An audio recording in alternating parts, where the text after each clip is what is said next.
एक युवती विमान से यात्रा कर रही थी। अपनी सीट की तलाश में उसने नजरें घुमाई तो अपनी सीट पर एक बूढ़े व्यक्ति को बैठे देखा। युवती ने झिड़कते हुए बूढ़े व्यक्ति से कहा, क्या आप अपना बोर्डिंग पास ठीक से नहीं पढ़ सकते? आप मेरी सीट पर बैठे हुए हैं। बूढ़ा व्यक्ति दोबारा अपना बोर्डिंग पास चेक करता है और कहता है, मुझे माफ कीजिएगा, मैं अपने जीवन में पहली बार हवाई यात्रा कर रहा हूँ। मेरी बूढ़ी आंखें ठीक से पढ़ भी नहीं पाती हैं। क्या आप मुझे बता सकती हैं कि मेरी सीट कहाँ पर है? युवती ने बूढ़े व्यक्ति के हाथ से बोर्डिंग पास लिया और उसे देखकर बोली, आपको मेरी बगल वाली सीट पर बैठना है। फिर दोनों अपनी अपनी सीट पर बैठ गए। बूढ़े व्यक्ति ने साधारण से कपड़े पहने हुए थे।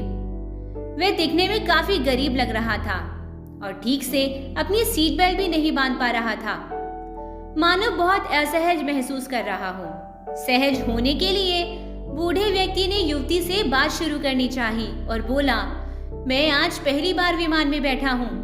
मेरा बेटा मुंबई में कैब चलाता है। और वो इतना कहते ही युवती ने बीच में ही उसकी बात काट दी और खींचते हुए बोली, क्या मैंने आपसे पूछा? मुझे आपके बारे में कुछ भी जानने में कोई रुचि नहीं है। युवती को उस बूढ़े व्यक्ति से बहुत घृणा हो रही थी।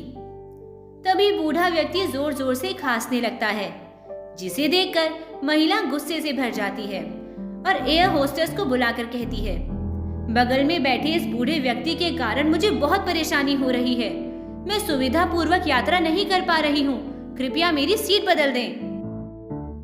एयर होस्टेस बूढ़े व्यक्ति की तरफ देखती है और फिर उस सुंदर सुशील युवती को हैरानी से देखकर कहती है, मैम, इकोनॉमी श्रेणी की सभी सीटें भर चुकी हैं, किंतु सभी यात्रियों की सुविधा का ध्यान रखना हमारा कर्तव्य है।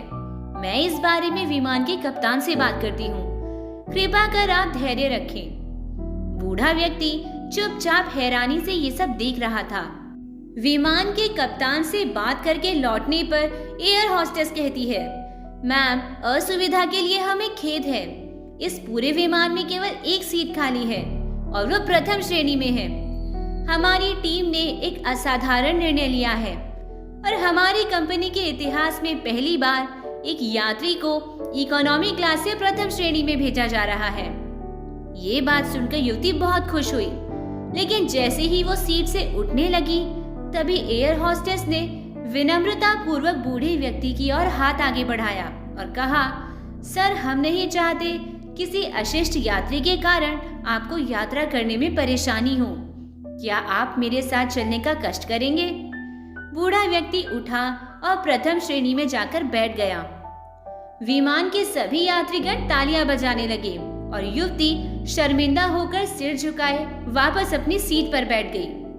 हमें कभी भी किसी का अपमान और तिरस्कार नहीं करना चाहिए।